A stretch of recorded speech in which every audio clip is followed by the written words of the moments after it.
ഇന്ന് 9 ജില്ലകളിൽ ഉയർന്ന താപനില മുന്നറിയിപ്പ്. ആലപ്പുഴ, കോട്ടയം ജില്ലകളിൽ ഉയർന്ന താപനില 37 ഡിഗ്രി സെൽഷ്യസ് വരെയും, കൊല്ലം, എറണാകുളം, തൃശൂർ, കോഴിക്കോട്, പാലക്കാട്, കണ്ണൂർ, കാസർഗോഡ് ജില്ലകളിൽ ഉയർന്ന താപനില 36 ഡിഗ്രി സെൽഷ്യസ് വരെയും ഉയരാൻ സാധ്യതയെന്ന് കേന്ദ്ര കാലാവസ്ഥാ വകുപ്പ് അറിയിക്കുന്നു. ഈ ജില്ലകളിൽ യെല്ലോ അലർട്ട് നൽകിയിട്ടുണ്ട്. ഉയർന്ന താപനിലയും ഈർപ്പമുള്ള വായുവും കാരണം ഈ ജില്ലകളിൽ മലയോര മേഖലകളിലൊഴികെ ചൂടും അസ്വസ്ഥതയുമുള്ള കാലാവസ്ഥയ്ക്കും സാധ്യതയുണ്ട്. അതുകൊണ്ട് തന്നെ പൊതുജനങ്ങൾ ജാഗ്രത പാലിക്കുക. സംസ്ഥാനത്ത് പൊതുവെ ചൂട് വർദ്ധിച്ചു വരുന്ന സാഹചര്യത്തിൽ പൊതുജനങ്ങൾക്കായി സംസ്ഥാന ദുരന്ത നിവാരണ അതോറിറ്റി ചില ജാഗ്രതാ നിർദ്ദേശങ്ങൾ നൽകിയിട്ടുണ്ട്. ഉയർന്ന ചൂട്, സൂര്യാഘാതം, സൂര്യതാപം, നിർജ്ജലീകരണം തുടങ്ങി നിരവധി ഗുരുതരമായ ആരോഗ്യ പ്രശ്നങ്ങൾക്ക് കാരണമാകും. അതിനാൽ പൊതുജനങ്ങൾ ചില നിർദ്ദേശങ്ങൾ പാലിക്കേണ്ടതുണ്ട്. പകൽ 11 മുതൽ 3 വരെയുള്ള സമയത്ത് നേരിട്ട് ശരീരത്തിൽ കൂടുതൽ സമയം തുടർച്ചയായി സൂര്യപ്രകാശം ഏൽക്കുന്നത് ഒഴിവാക്കുക. ദാഹമില്ലെങ്കിലും വെള്ളം കുടിക്കുന്നത് തുടരുക. പരമാവധി ശുദ്ധജലം കുടിക്കുക. നിർജ്ജലീകരണം ഉണ്ടാകുന്ന മദ്യം, കാപ്പി, ചായ, കാർബണേറ്റഡ് സോഫ്റ്റ് ഡ്രിങ്ക്സ് തുടങ്ങിയ പാനീയങ്ങൾ പകൽ സമയത്ത് ഒഴിവാക്കുക. അയഞ്ഞ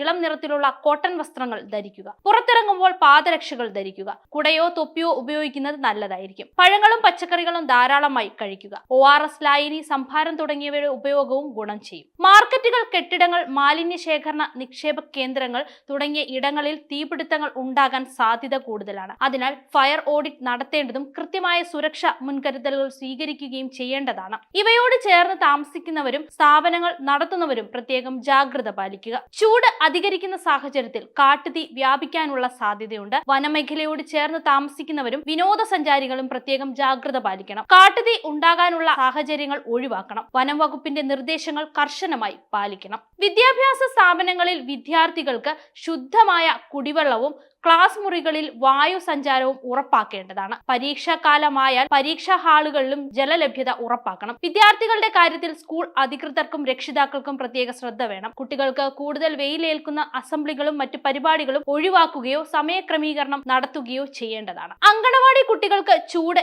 ഏൽക്കാത്ത തരത്തിലുള്ള സംവിധാനങ്ങൾ നടപ്പാക്കാൻ അതാത് പഞ്ചായത്ത് അധികൃതരും അങ്കണവാടി ജീവനക്കാരും പ്രത്യേകം ശ്രദ്ധിക്കണം. കിടപ്പ് രോഗികൾ, പ്രായമായവർ, ഗർഭിണികൾ, കുട്ടികൾ, ഭിന്നശേഷിക്കാർ, മറ്റ് രോഗങ്ങൾ മൂലമുള്ള അവശതകൾ അനുഭവിക്കുന്നവർ തുടങ്ങിയ വിഭാഗങ്ങൾ പകൽ 11 മുതൽ 3 വരെ ഉള്ള സമയത്ത് നേരിട്ട് സൂര്യപ്രകാശം ഏൽക്കാതിരിക്കാൻ പ്രത്യേകം ശ്രദ്ധിക്കണം. ഇത്തരം വിഭാഗങ്ങൾക്ക് എളുപ്പത്തിൽ സൂര്യാഘാതം ഏൽക്കാനുള്ള സാധ്യത ഉള്ളതിനാൽ ഇവരുടെ കാര്യത്തിൽ പ്രത്യേകം ശ്രദ്ധ ആവശ്യമാണ്. ഇരുചക്ര വാഹനങ്ങളിൽ ഓൺലൈൻ ഭക്ഷണ വിതരണം നടത്തുന്നവർ ഉച്ച സമയത്ത് സുരക്ഷിതരാണെന്ന് അതാത് സ്ഥാപനങ്ങൾ ഉറപ്പുവരുത്തേണ്ടതാണ്. അവർക്ക് ചൂട് ഏൽക്കാതിരിക്കാൻ സഹായിക്കുന്ന രീതിയിലുള്ള വസ്ത്രധാരണം നടത്താൻ നിർദ്ദേശം നൽകുകയും ആവശ്യമെങ്കിൽ യാത്രക്കിടയിൽ അല്പസമയം വിശ്രമിക്കാനുള്ള അനുവാദം നൽകുകയും ചെയ്യണം. മാധ്യമപ്രവർത്തകരും പോലീസ് ഉദ്യോഗസ്ഥരും 11 മുതൽ 3 വരെയുള്ള സമയത്ത് കുടകൾ ഉപയോഗിക്കുകയും നേരിട്ട് വെയിൽ ഏൽക്കാതിരിക്കാൻ ശ്രദ്ധിക്കുകയും ചെയ്യുക. ജോലിയിൽ ഏർപ്പെട്ടിരിക്കുന്ന ഉദ്യോഗസ്ഥർക്ക് കുടിവെള്ളം നൽകി നിർജ്ജലീകരണം തടയുവാൻ സഹായിക്കുക. പൊതുപരിപാടികൾ, സമ്മേളനങ്ങൾ എന്നിവ നടത്തുമ്പോൾ പങ്കെടുക്കുന്നവർക്ക് ആവശ്യമായ കുടിവെള്ളം, തണൽ എന്നിവ ലഭ്യമാണെന്ന് സംഘാടകർ ഉറപ്പുവരുത്തുക. പകൽ 11 മുതൽ വൈകുന്നേരം 3 വരെ കഴിവതും സമ്മേളനങ്ങൾ ഒഴിവാക്കുക. യാത്രയിൽ ഏർപ്പെടുന്നവർ ആവശ്യമായ വിശ്രമത്തോടെ യാത്ര തുടരുന്നതും നല്ലതാണ്. വെള്ളം കയ്യിൽ കരുതുക. നിർമ്മാണ തൊഴിലാളികൾ, കർഷക തൊഴിലാളികൾ, വഴിയോര കച്ചവടക്കാർ, മറ്റേതെങ്കിലും കാഠിന്യമുള്ള ജോലികളിൽ ഏർപ്പെടുന്നവർ എന്നിവർ ജോലി സമയം ക്രമീകരിക്കുക. ജോലിയിൽ ആവശ്യമായ വിശ്രമം ഉറപ്പുവരുത്തുക. ഉച്ചവെയിലിൽ കന്നുകാലികളെ മേയാൻ വിടുന്നതും മറ്റ് വളർത്തുമൃഗങ്ങളെ വെയിലത്ത് കെട്ടിയിടുന്നതും ഒഴിവാക്കണം. മൃഗങ്ങൾക്കും പക്ഷികൾക്കും ജലലഭ്യത ഉറപ്പാക്കുക. കുട്ടികളെയോ വളർത്തുമൃഗങ്ങളെയോ പാർക്ക് ചെയ്ത വാഹനങ്ങളിൽ ഇരുത്തി പോകാൻ പാടില്ല. ജലം പാഴാകാതെ ഉപയോഗിക്കാനും മഴ ലഭിക്കുമ്പോൾ പരമാവധി ജലം സംഭരിക്കാനുമുള്ള നടപടികൾ സ്വീകരിക്കണം. നിർജ്ജലീകരണം തടയാൻ കുടിവെള്ളം എപ്പോഴും ഒരു ചെറിയ കുപ്പിയിൽ കയ്യിൽ കരുതുക. അസ്വസ്ഥതകൾ അനുഭവപ്പെട്ടാൽ ഉടൻ വിശ്രമിക്കുകയോ വൈദ്യസഹായം തേടുകയോ ചെയ്യുക.